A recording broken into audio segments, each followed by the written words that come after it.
भगवद्गीता अध्याय 1 अर्जुन विषाद योग श्लोक 1:1 धृतराष्ट्र उवाच धर्मक्षेत्रे कुरुक्षेत्रे समवेता युयुत्सवः मामकाः पांडवाश्चैव किम कुर्वत संजय।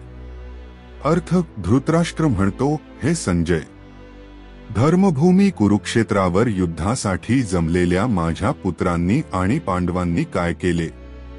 स्पष्टीकरण राजा धृतराष्ट्र हा अंध असल्यामुळे स्वतः युद्ध पाहू शकत नव्हता। तो संजयाला विचारतो की युद्धभूमीवर काय घडले। कुरुक्षेत्र हे धर्मक्षेत्र असल्यामुळे त्याच्या मनात भीती आहे की कदाचित धर्माचा विजय होईल आणि त्याचे पुत्र हरतील। श्लोक 1:2 संजय उवाच दृष्ट्वा तु पांडवानिक व्यूढ दुर्योधनस्तदा आचार्यमुख संगम्य राजा वचनम ब्रवीत।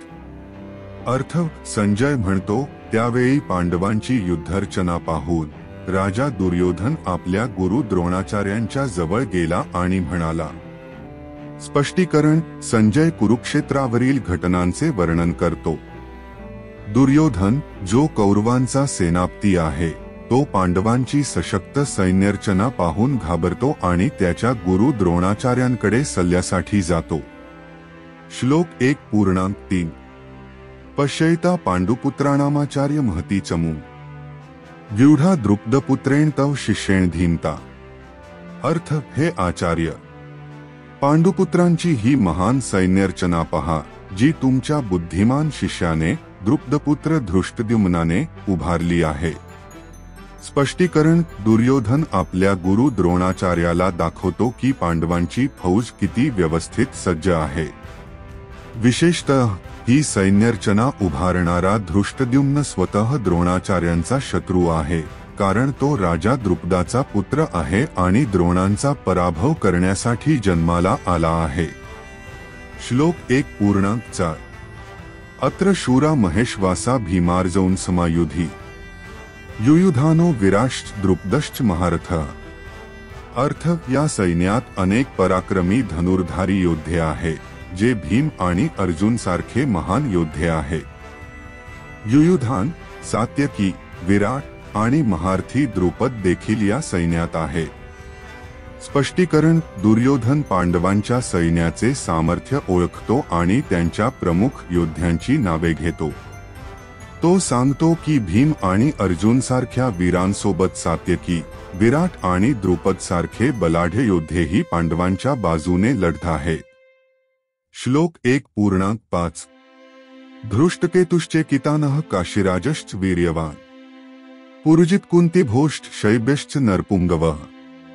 अर्थ धृष्टकेतु, चेकितान, पराक्रमी काशीराज, पुरुजित, कुंतीभोज आणि नरश्रेष्ठ शैब्य हे देखील या सैन्यात आहेत। स्पष्टीकरण दुर्योधन पांडवांच्या ताफ्यातील इतर बलवान योद्ध्यांचे उल्लेख करतो। प्रत्येक योद्धा आपल्या क्षेत्रात पराक्रमी आणि अनुभवी आहे, त्यामुळे पांडवांची सेना अत्यंत शक्तिशाली आहे। श्लोक 1:6 युधामन्युश्च विक्रांत उत्तमौजाश्च वीर्यवान सौभद्रश्च महारथः द्रौपदेयाश्च सर्वशः। अर्थ विक्रमशाली युधामन्यू, पराक्रमी उत्तमौजा, महारथी अभिमन्यू आणि द्रौपदीचे सर्व पुत्र हेही या सैन्यात आहेत। स्पष्टीकरण दुर्योधन पांडव सैन्यातील अधिक बलाढ्य योद्ध्यांची नावे घेतो। युधामन्यू आणि उत्तमौजा हे मोठे योद्धे आहेत। अभिमन्यू अर्जुनाचा पराक्रमी पुत्र आहे आणि द्रौपदीचे 5 पुत्रही रणभूमीवर आहेत। यामुळे पांडवांची सेना अधिक भक्कम वाटते। श्लोक 1:7 अस्माक तु विशिष्टा ये तानि बोध द्विजोत्तम नायकामं सैन्यस्य संज्ञार्थ तांब्रवीमिते। अर्थ हे ब्राह्मण श्रेष्ठ द्रोणाचार्य, आता आमच्या सैन्यातील प्रमुख योद्ध्यांची नावे ऐका। मी तुम्हाला आमच्या सेनापतींची ओळख करून देतो। स्पष्टीकरण पांडवांच्या शक्तिशाली सैन्याची माहिती दिल्यानंतर दुर्योधन आता कौरव सैन्यातील प्रमुख योद्ध्यांविषयी बोलू लागतो। तो आपल्या गुरु द्रोणाचार्याला सांगतो की त्यांच्याही बाजूला अनेक बलाढ्य योद्धे आहेत. श्लोक 1:8 भवान भीष्मश्च कर्श्च कृपश्च समितिंजय अश्वत्थामा विकर्श्च सौंदत्तिस्तथैवच. अर्थ: आपण द्रोणाचार्य, भीष्म, कर्ण, युद्धशूर कृपाचार्य, अश्वत्थामा, विकर्ण आणि सौंदत्त, भूरिश्रवा हे आमच्या सैन्यातील प्रमुख योद्धे आहेत. स्पष्टीकरण: दुर्योधन आपल्या सैन्यातील सर्वश्रेष्ठ योद्ध्यांची नावे घेतो. त्यात त्याचे आजोबा भीष्म, कर्णासारखा महायोद्धा, कृपाचार्य व अश्वत्थामा हे महान योद्धे आहेत. यामुळे तो आत्मविश्वास वाढवण्याचा प्रयत्न करतो. श्लोक 1:9 अनेच बहवः शूरा मदर्थे त्यक्तजीविताः नाना शस्त्र प्रहरणाः सर्वे युद्ध विशारदाः. अर्थ: याशिवाय अनेक अन्य शूरवीरही आहेत जे माझ्यासाठी आपल्या प्राणांची पर्वा न करता लढायला तयार आहेत. ते विविध शस्त्रांनी सुसज्ज आहेत आणि युद्धकलेत निष्णात आहेत. स्पष्टीकरण: दुर्योधन आपल्या सैन्यातील इतर वीरांची स्तुती करतो. तो सांगतो की त्याच्यासाठी लढणारे योद्धे विविध शस्त्रांनी सुसज्ज असून युद्धकलेत कुशल आहेत. यामुळे तो आपल्या सैन्याचे मनोधैर्य वाढवण्याचा प्रयत्न करतो. श्लोक 1:10 अपर्याप्त तदस्माक बल भीष्माभिरक्षित पर्याप्त त्विद्मेतेषा बल भीमाभिरक्षित. अर्थ: आमचे सैन्य असीम आहे कारण त्याचे रक्षण भीष्म करत आहे, परंतु पांडवांचे सैन्य मर्यादित आहे कारण त्याचे रक्षण भीम करत आहे. स्पष्टीकरण: दुर्योधन कौरव सैन्य भीष्माच्या नेतृत्वाखाली असल्यामुळे त्याला अप्रिमित मानतो, तर पांडवांचे सैन्य भीमाच्या नेतृत्वाखाली असल्यामुळे ते मर्यादित आहे असे मानतो. तो इथूनही आपल्या सैन्याचे मनोधैर्य वाढवण्याचा प्रयत्न करतो. श्लोक 1:11 अयनेषुच सर्वेषु यथाभागमस्थिताः भीष्मेवाभिरक्षन्तु भवन्तः सर्वैर्हि. अर्थ: तुम्ही सर्वजण युद्धभूमीवरील तुमच्या ठिकाणी व्यवस्थित उभे राहा आणि सर्वांनी मिळून आमच्या सेनापती भीष्म पितामहांचे संरक्षण करा. स्पष्टीकरण: दुर्योधन आपल्या सैन्याला आदेश देतो की ते सर्वजण आपापल्या जागांवर योग्य प्रकारे सज्ज राहावेत आणि सर्वात महत्त्वाचे म्हणजे भीष्म पितामहांचे संरक्षण करावे, कारण भीष्म हे कौरव सैन्याचे सर्वात मोठे बळ आहे आणि त्यांचे टिकून राहणे कौरवांसाठी आवश्यक आहे. श्लोक 1:12 तस्य संजन्यनहर्ष कुरुवरुद्धः पितामहः सिंहनाद विंध्योच्चैः शुख दधमु प्रतापवान. अर्थ: कौरवांचा वृद्ध सेनापती आणि प्रतापी योद्धा भीष्म पितामह यांनी दुर्योधनाचा उत्साह वाढवण्यासाठी सिंह गर्जना केली आणि मोठ्या आवाजात शंखनाद केला. स्पष्टीकरण: भीष्म पितामह जे कौरव सैन्याचे सेनापती आहे, ते युद्धाला प्रारंभ करण्याची तयारी करतात. दुर्योधनाच्या मनात जोपर्यंत आत्मविश्वास आहे तोपर्यंत त्याचे सैन्य अधिक जोमाने लढेल. म्हणूनच भीष्म जोरात सिंह गर्जनेसारखा आवाज करतात आणि आपला शंख फुंकून युद्धाचा प्रारंभ होणार असल्याचे घोषित करतात. श्लोक 1:13 ततः शुखाश्च भैर्यश्च पणवानक गोमुखा सहसेवाभ्यहन्यन्तस शब्दस्तु मूलोभवत. अर्थ: यानंतर शंख, भेरी, ढोल, नगारे आणि रणशिंगे मोठ्या संख्येने वाजवले गेले आणि त्यामुळे संपूर्ण युद्धभूमी मोठ्या गोंगाटाने भरून गेली. स्पष्टीकरण: भीष्म पितामहांनी शंख फुंकल्यानंतर संपूर्ण कौरव सैन्यही वेगवेगळ्या वाद्यांचे आवाज करून युद्धासाठी सज्ज होत आहे. या मोठ्या आवाजामुळे युद्धभूमीवर जोश आणि आव्हान यांचा महापूर येतो.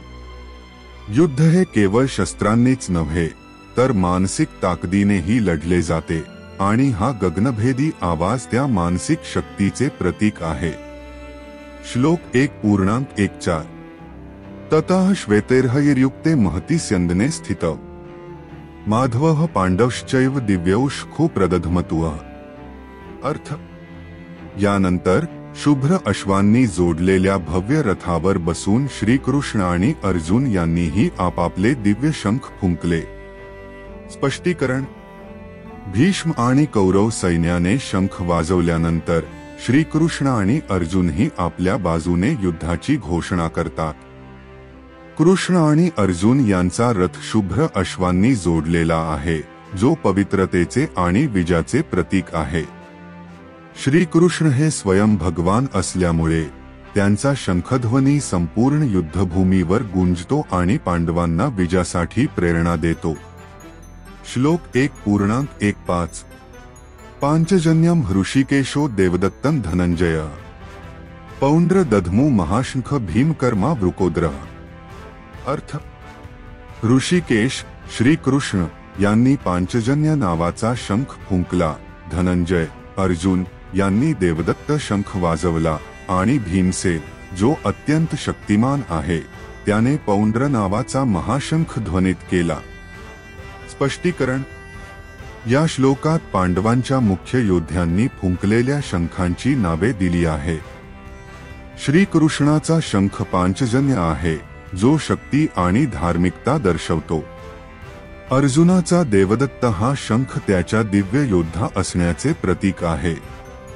भीमसेनाच्या पौंड्र शंखाचा आवाज गगनभेदी होता आणि तो कौरवांसाठी भीतीचे प्रतीक बनला।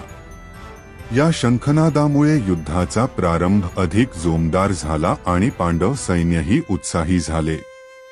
श्लोक 1:1-6-1:1-8 अनंतविजयम राजा कुंतीपुत्रो युधिष्ठिरः नकुलः सहदेवश्च सुघोषमणि पुष्पकौ काश्यश्च परमेश्वासः शिखंडीच महारथः धृष्टद्युम्नो विराश्च सात्यकिश्चापराजितः द्रुपदो द्रौपदेयाश्च सर्वशः पृथिवीपते सौभद्रश्च महाबाहुः शुखांदधमुः पृथक पृथक।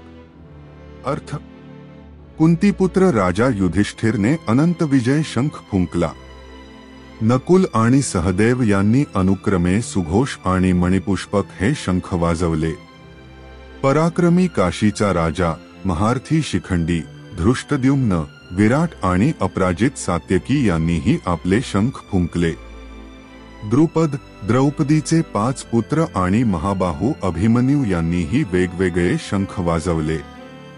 स्पष्टीकरण: या श्लोकांमध्ये पांडव सैन्यातील इतर महत्त्वाच्या योद्ध्यांचे शंखनाद स्पष्ट केले आहेत। युधिष्ठिराचा अनंत विजय शंख हा सत्य आणि विजयाचे प्रतीक आहे। नकुल आणि सहदेव यांचे शंख सुघोष आणि मणिपुष्पक हे शुभ संकेत दर्शवतात। शिखंडी, जो भीष्माचा वध करणार होता, त्यानेही जोरदार शंखनाद केला। धृष्टद्युम्न, जो पांडवांचा सेनापती आहे, त्याचा शंख धैर्य आणि विजय सूचित करतो।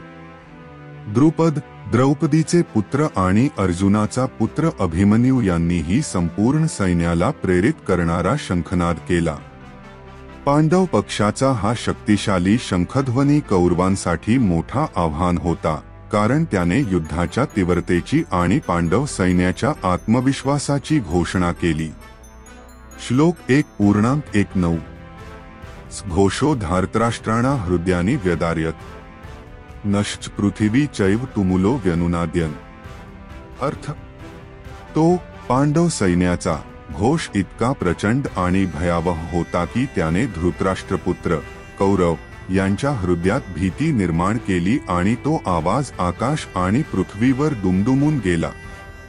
स्पष्टीकरण: पांडव आणि त्यांच्या सहकायांनी केलेला शंखनाद अत्यंत प्रभावी आणि उत्साही होता। हा गगनभेदी आवाज कौरव सैन्यात अस्वस्थता आणि भीती निर्माण करतो। युद्ध केवळ शस्त्रांनी जिंकले जात नाही, तर मनोधैर्य आणि आत्मविश्वासही तितकाच महत्त्वाचा असतो। पांडव पक्षाचा हा प्रचंड घोष कौरवांच्या मनात अस्थिरता आणि निराशा निर्माण करणारा ठरतो।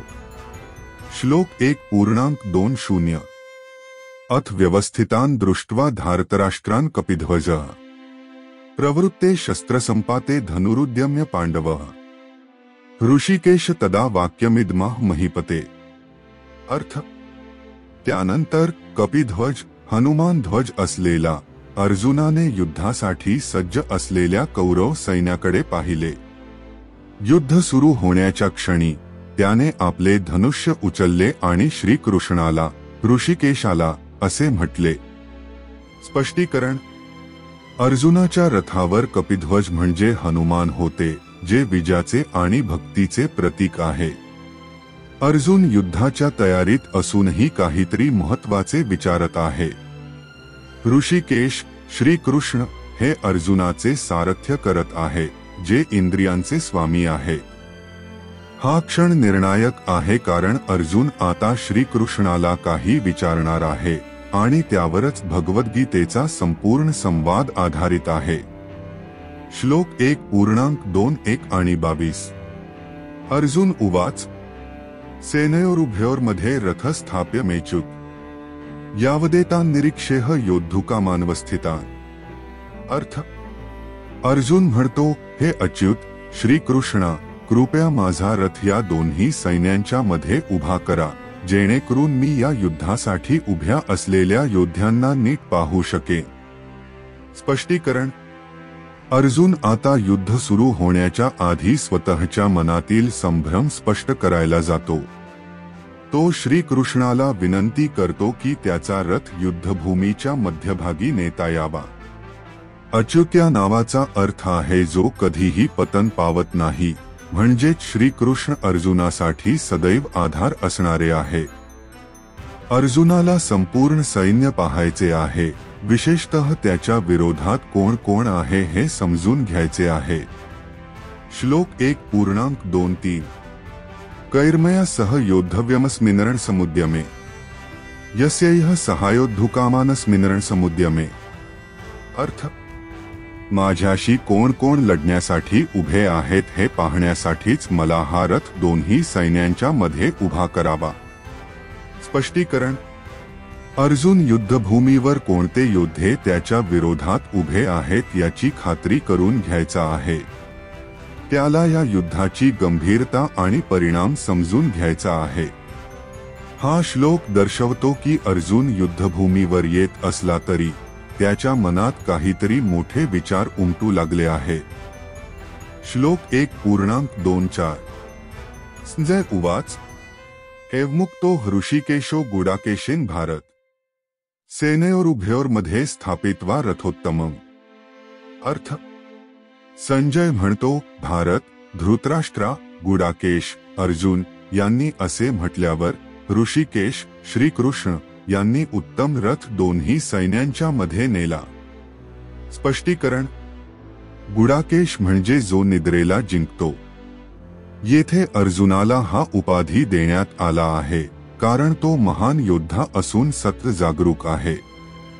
ऋषिकेश म्हणजे इंद्रियांचे स्वामी, म्हणजेच श्रीकृष्ण हे अर्जुनाच्या मन, बुद्धी आणि भावनांचे नियंत्रक आहेत। श्रीकृष्ण आता अर्जुनाला त्याच्या इच्छेनुसार सैन्याच्या मध्यभागी घेऊन जातात, जिथे त्याला संपूर्ण दृश्य स्पष्ट दिसेल। श्लोक 1.25 भीष्मद्रोण प्रमुखतः सर्वेषाच महीक्षिता उवाच पार्थ पश्यैतान् संवेतान् कुरुनीति। अर्थ, श्रीकृष्णांनी अर्जुनाला भीष्म, द्रोणाचार्य आणि इतर सर्व राजांच्या समोर रथ उभा करून सांगितले, हे पार्थ, बघ, हे कुरुवंशीय योद्धे येथे एकत्र जमले आहे। स्पष्टीकरण: श्रीकृष्ण यांनी अर्जुनाला कौरव सैन्याच्या प्रमुख योद्ध्यांपाशी नेऊन उभे केले। भीष्म आणि द्रोण हे अर्जुनाचे आदरणीय गुरु आणि वडीलधारी मंडळी आहेत। आता अर्जुनाच्या मनात युद्ध करण्यासंबंधी नवीन विचार येऊ लागतात, जे पुढच्या श्लोकांमध्ये स्पष्ट होतील। श्लोक 1.26 पश्यैता पांडुपुत्राणामाचार्य महती चमू व्यूढ द्रुपदपुत्रेण तव शिष्येण धीमता। अर्थ, हे आचार्य, तुम्ही दाखवलेल्या या पांडव पुत्रांची महान सैन्यरचना पहा। ती तुम्हीच शिकवलेल्या धृष्टद्युम्नाने तयार केली आहे. स्पष्टीकरण. अर्जुन द्रोणाचार्यांना संबोधित करतो आणि पांडवांच्या सैन्याची ताकद दाखवतो. विशेषतः धृष्टद्युम्न, जो द्रोणाचा शिष्य आहे आणि द्रुपदपुत्र आहे, त्याने पांडवांच्या सेनाची रचना केली आहे. द्रोणाला हे सांगणारा अर्जुन त्याच्या गुरुच्या विद्यार्थ्यांच्या हातून तयार होणाऱ्या सैन्याची ताकद समजून घेत आहे. श्लोक 1:27. अत्र शूरा महेश्वासा भीमार्जौन समायुधी युयुधानो विराश्च द्रुपदश्च महारथ. अर्थ. या सैन्यात अनेक पराक्रमी धनुर्धारी योद्धे आहेत, जे भीम आणि अर्जुन सारखे महान योद्धे आहेत. युयुधान, सात्यकी, विराट आणि महारथी द्रुपद देखील या सैन्यात आहे. स्पष्टीकरण. अर्जुन द्रष्टाव्य योद्ध्यांची महती सांगतो. तो सांगतो की पांडवांच्या ताफ्यात लढण्यास सक्षम असलेले प्रचंड योद्धे आहेत, ज्यात भीम आणि अर्जुन स्वतः सारखे महायोद्धे आहेत. युयुधान, सात्यकी, विराट आणि द्रुपद यांच्यासारख्या प्रबळ योद्ध्यांची नावं अर्जुन घेतो, जे त्यांच्या सैन्याला अत्यंत बलवान बनवतात. श्लोक 1:28. धृष्टकेतुश्चेकितानः काशीराजश्च वीर्यवान पुरुजित कुंतीभोश्च शैब्यश्च नरपुंगवः. अर्थ. धृष्टकेतू, चेकितान, पराक्रमी काशीराज, पुरुजित, कुंतीभोज आणि नरश्रेष्ठ शैब्य हे देखील या सैन्यात आहे. स्पष्टीकरण. अर्जुन पांडवांच्या सैन्याच्या ताकदीचे वर्णन करत आहे. त्यात धृष्टकेतू, चेकितान, काशीराज, पुरुजित, कुंतीभोज आणि शैब्य हे सर्व दिग्गज योद्धे आहेत. या योद्ध्यांचा सामर्थ्य पांडवांच्या सैन्याला विजयाच्या जवळ आणते. श्लोक 1:29. अनेकश्च बहवोपि योधा वीर्येण महाक्रिया युद्धेच विशिष्टा यत्रया प्रपश्यन्ति पांडवः. अर्थ. अनेक योद्धे त्यांच्या महान वीरतेमुळे उल्लेखनीय आहे, जे युद्धभूमीवर पांडवांना दिसतील. स्पष्टीकरण. अर्जुन सांगतो की पांडवांच्या समोर असलेले सर्व योद्धे अत्यंत महाक्रिय आहेत. प्रत्येक योद्धा विशेष कौशल्य, वीरता आणि पराक्रमासाठी ओळखला जातो. यावरून अर्जुनच्या मनात संकोच निर्माण होतो, कारण त्याला स्वतःचे सामर्थ्य आणि कौरवांच्या सैन्याचा सामना करणं खूप अवघड वाटते. श्लोक 1:30. एवं ज्ञात्वा अर्जुनने सर्व सैन्याचे वर्णन करून सर्व शौर्यवंत सैन्याच्या दृष्टिकोनातून भीतीच्या भावनेत लढण्याचा विचार करत होते. अर्थ.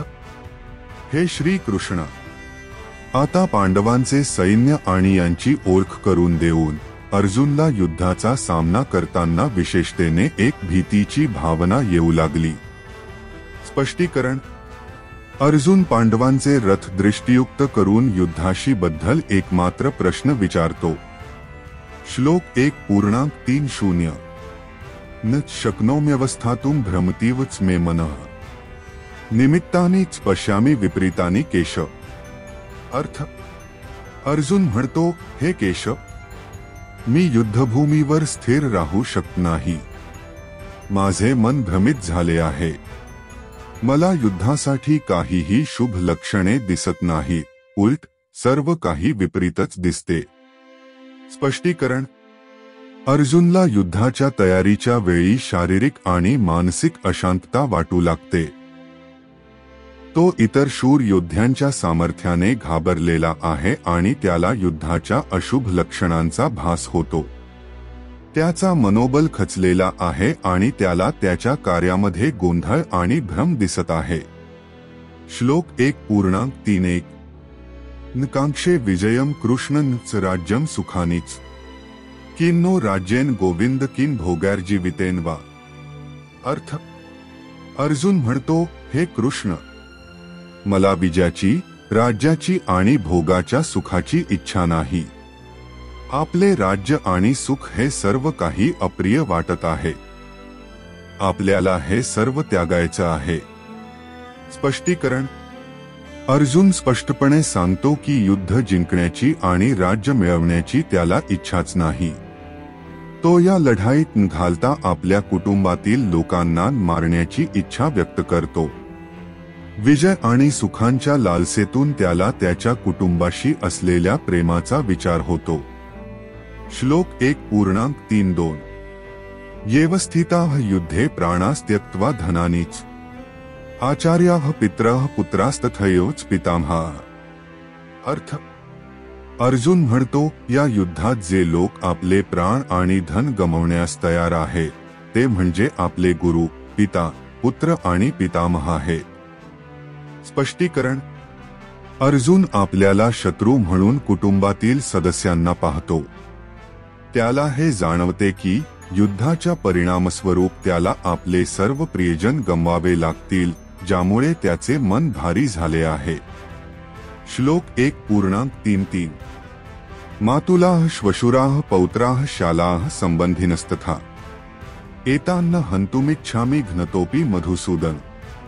अर्थ अर्जुन म्हणतो, हे मधुसूदन, मी आपल्या कुटुंबाच्या सदस्यांना मारू इच्छित नाही.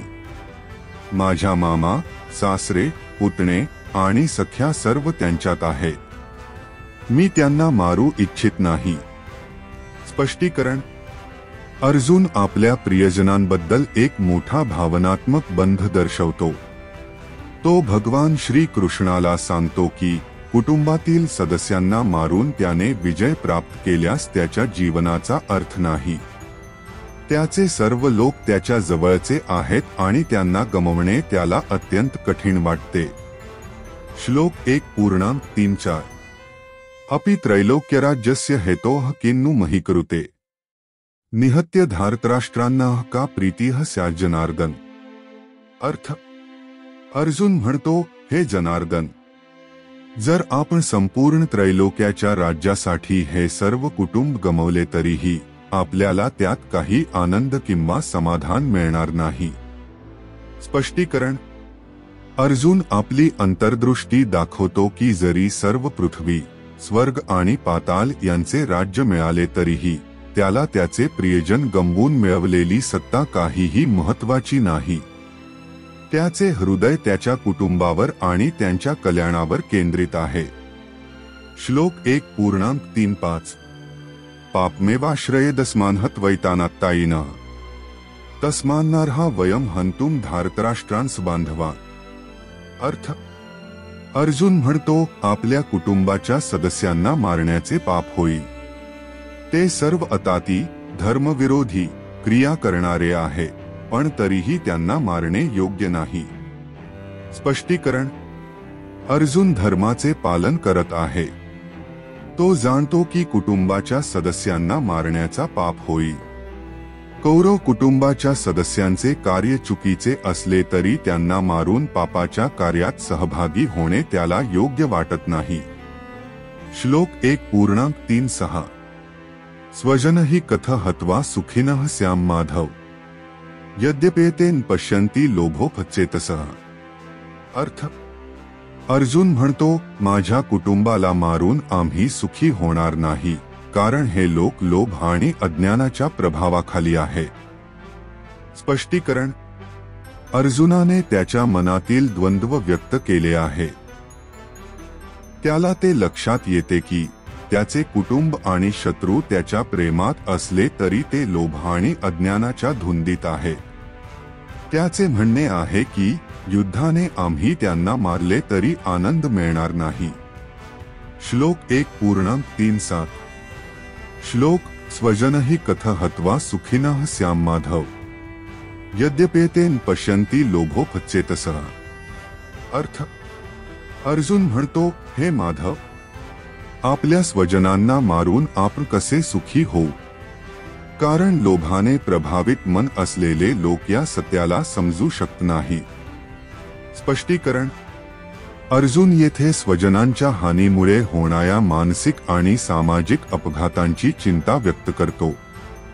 तो सांगतो की कुटुंबातील सदस्य व नातेवाईकांचे हनन करून मिळणारे सुख आभासी आहेत, कारण लोभाने अंध झालेल्या मनाने त्याचे वास्तव समजणे कठीण होते. श्लोक 1:3:8 कुलक्षयकृतं दोष मित्रद्रोहेच पातकम कथा न नेयमस्माभिः पापादस्मान्निवर्तितुम। अर्थ, अर्जुन म्हणतो, आपल्या कुलाचा नाश करणं आणि मित्रांचा विश्वासघात करणं हे किती महत्त्वाचे पाप आहे। अशा पापांपासून मुक्त होणे आपल्यासाठी कसे शक्य होऊ? स्पष्टीकरण: अर्जुन आपल्या हृदयात उठलेल्या नैतिक प्रश्नांना अधोरेखित करतो। स्वजन व मित्रांवर होणाऱ्या अत्याचारामुळे कुलधर्माचा नाश होईल आणि त्यामुळे पापाचं बोजा आम्हांवर उन्नत होईल। या विचारांनी तो युद्धात भाग घेण्याच्या नैतिकतेवर शंका करतो। श्लोक 1:3:9 श्लोक: कुलक्षये प्रणश्यन्ति कुलधर्माः सनातनाः धर्मे नष्टे कुलकृतस्नम धर्मोभिभवत्युत। अर्थ, अर्जुन म्हणतो, ज्यावेळी कुलाचा नाश होईल त्यावेळी सनातन कुलधर्म नष्ट होईल।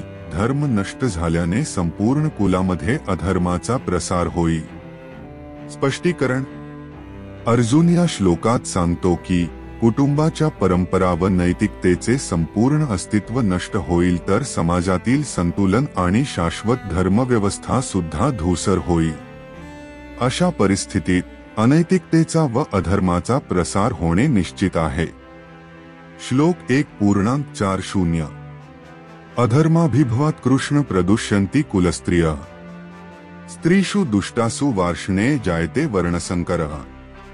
अर्थ, अर्जुन म्हणतो, अधर्माच्या प्रसारामुळे हे कृष्ण, कुटुंबातील स्त्रिया प्रदूषित होतात।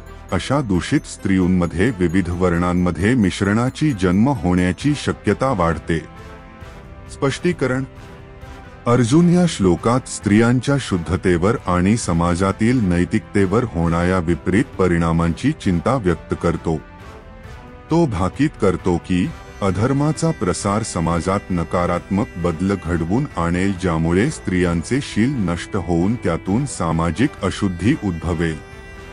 श्लोक 1:4:1 संकरो नरकायैव कुलघ्नाना कुलस्यच पतन्ति पितरो हेषा लुप्तपिंडोदक क्रिया। अर्थ, अर्जुन म्हणतो, हे संकर मिश्रजातीचे अपवित्र बंधन हेच त्या कुलघ्नाना कुलासाठी नरकाचा कारण बनतात। अशा लोकांचे पितरो, ज्यांनी आपल्या परंपरागत शाश्वत कर्मकांड केले, ते पतनाच्या मार्गावर चालतात। स्पष्टीकरण: अर्जुन येथे पारंपरिक संस्कार व पितृपरंपरेच्या नाशाची भीती व्यक्त करतो। कुलघ्न होणे म्हणजे केवळ वर्तमान पिढीचे नाश नाही, तर त्याच्या पूर्वजांचेही अभिमान आणि संस्कार ध्वस्त होतात, ज्यामुळे त्यांना नरकसमान परिणाम भोगावे लागतात। श्लोक 1:4:2 दोषिरेतिह कुलघ्नाना वर्णसंकरकारकयः उत्साद्यन्ते जातिधर्माः कुलधर्माश्च शाश्वताः। अर्थ, अर्जुन म्हणतो, या दोषांमुळे ज्यामध्ये कुलाचा नाश आणि वर्णसंकर होणे समाविष्ट आहे, जाती व्यवस्था आणि कुलधर्म जी शाश्वत आहे त्यांचा नाश होईल। स्पष्टीकरण: अर्जुन इथे समाजातील गाभ्य भागांमध्ये होणाऱ्या नाशाची शिका देतो। कुलधर्म आणि सामाजिक व्यवस्था जी सदैव टिकून राहिलेली असावी, ती या पापामुळे संकटात येईल आणि अखेरीस तिचा नाश होईल। श्लोक 1:4:3 उत्सन्न कुलधर्माणा मनुष्याणा जनार्दन नरकेनियत वासो भवतीत्यनुशुश्रू। अर्थ, अर्जुन म्हणतो, हे जनार्दन कृष्ण, ज्ञानवान लोक म्हणतात की ज्यांचे कुलधर्म उत्सन्न झालेले आहे अशा मनुष्यांचा नरकात अनिश्चित वास असेल। स्पष्टीकरण: अर्जुन येथे बुद्धिजीवी आणि परंपरागत लोकांच्या मताकडे लक्ष वेधतो। जेव्हा कुलधर्म नष्ट होतात तेव्हा व्यक्तीच्या नीतिमत्तेचा आणि संस्काराचा नाश होतो आणि परिणामी त्यांना अनंतकाळ नरकात वास करावा लागतो असे म्हटले जाते। श्लोक 1:4:4 अहोबत महत्पाप कर्तुम व्यवसिता वयम यद्राज्य सुखलोभेन हंतुम स्वजनमुद्यताः। अर्थ, अर्जुन म्हणतो, पहो, आम्ही किती महान पाप करण्यास सज्ज झालो आहोत, कारण राजसुख व लोभामुळे आपण स्वजनांना मारण्यास प्रवृत्त झालो आहोत. स्पष्टीकरण. अर्जुन येथे राजसुख व लोभाच्या आकर्षणामुळे होणाऱ्या पापाचे वर्णन करतो. त्याच्या मते स्वजनांच्या हत्येमध्ये फक्त नैतिक संकटच नाही तर धर्मनिरपेक्षतेचा संपूर्ण नाश घडतो, जे एक प्रचंड पाप मानले जाते. श्लोक 1:4-5 यदि माम प्रतिकारम शस्त्रम शस्त्रपाण्या धार्तराष्ट्रा रणे हन्युस्तन्मे क्षेमतर भवे. अर्थ. अर्जुन म्हणतो, जर माझ्या विरुद्ध शस्त्रधारी माझा प्रतिकार करतील आणि धार्तराष्ट्र युद्धभूमीत मला हत्या करतील, तर ते माझ्यासाठी अधिक सुखकारक राहील. स्पष्टीकरण. अर्जुन या श्लोकात असे सुचवतो की स्वजनांना मारणे हे अत्यंत पापाचे कार्य आहे. त्यामुळे जर शत्रू मला मारून टाकले तर कदाचित त्याने माझ्यावर होणाऱ्या पापाचा भार काहीसा कमी होईल. असे म्हणणे त्याच्या मनातील गंभीर नैतिक द्वंद्वाचे प्रतिबिंब आहे. श्लोक 1:4-6 एवमुक्त्वार्जुनः सुखे रथोपस्थ उपाविशत विसृज्य सश्र चाप शोकसंविघ्नमानसः. अर्थ. अर्जुन म्हणतो, अशा प्रकारे विचार व्यक्त केल्यानंतर तो युद्धरथावर बसून शस्त्र त्यागून बसला, कारण त्याचे मन शोकाने पूर्णपणे विग्रहलेले होते. स्पष्टीकरण. अर्जुनच्या मनातील नैतिक गोंधळ आणि अंतर्गत संघर्ष या श्लोकात स्पष्ट दिसतात. त्याने युद्धासाठी तयार होऊन देखील शस्त्र सोडून बसण्याचा निर्णय घेतला, ज्यातून त्याच्या आंतरिक द्वंद्वाची आणि मानसिक अस्थिरतेची झलक मिळते. तो युद्धाच्या मार्गावर पुढे जाण्यास सक्षम नाही आणि त्याचा मनोबल पसरलेले दिसते. भगवद्गीतेचा पहिला अध्याय अर्जुन विषाद योग म्हणून ओळखला जातो. हा अध्याय महाभारताच्या युद्धाच्या पार्श्वभूमीवर घडतो आणि अर्जुनाच्या मानसिक संघर्षाचे दर्शन घडवतो. कुरुक्षेत्रावर कौरव आणि पांडव सैन्य आमनेसामने उभे ठाकले आहेत. युद्ध सुरू होण्याच्या काही क्षण आधी धृतराष्ट्र संजयाला विचारतो की युद्धभूमीवर काय घडत आहे. संजय त्याला युद्धभूमीचे दृश्य सांगतो, जिथे दोन्ही बाजूंचे वीर सज्ज आहेत. दुर्योधन आपल्या गुरु द्रोणाचार्यांकडे जातो आणि पांडव सैन्याची ताकद पाहून चिंतित होतो. तो आपल्या प्रमुख योद्ध्यांचे वर्णन करतो आणि भीष्म, कर्ण, कृपाचार्य, अश्वत्थामा यांच्यासारख्या वीरांना युद्धात संपूर्ण ताकदीनिशी उतरायला सांगतो. त्यानंतर भीष्म मोठ्या उत्साहाने शंखनाद करतात, ज्यामुळे कौरव सैन्यात उत्साह संचारतो. पांडवांच्याही बाजूने कृष्ण, अर्जुन आणि इतर योद्धे आपापले शंख वाजवतात आणि संपूर्ण रणभूमी त्या नादाने गुंजून जाते. या शंखध्वनीनंतर युद्धाचा प्रत्यक्ष आरंभ होण्याआधी अर्जुन श्रीकृष्णाला आपल्या रथाचे सारथ्य करण्याची विनंती करतो आणि रथ रणांगणात दोन्ही सैन्यांच्या मध्यभागी नेण्यास सांगतो. जेव्हा अर्जुन आपले नातेवाईक, गुरुजन आणि मित्र यांना युद्धासाठी सज्ज पाहतो, तेव्हा त्याच्या हृदयात अस्वस्थता निर्माण होते.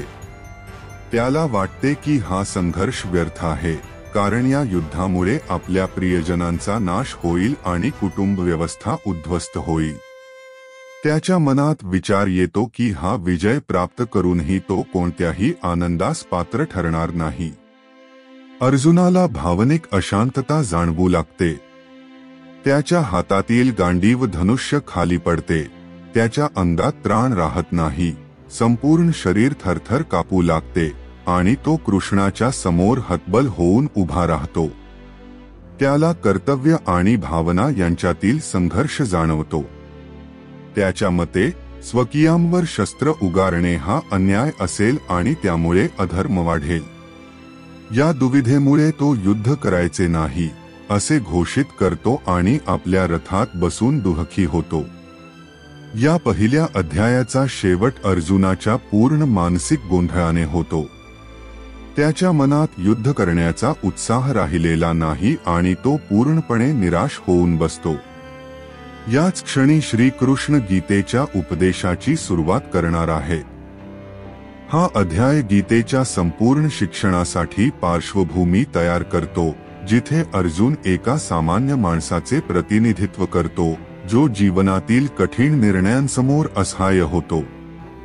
श्रीकृष्ण त्याला योग्य मार्ग दाखवण्यासाठी तयार आहे.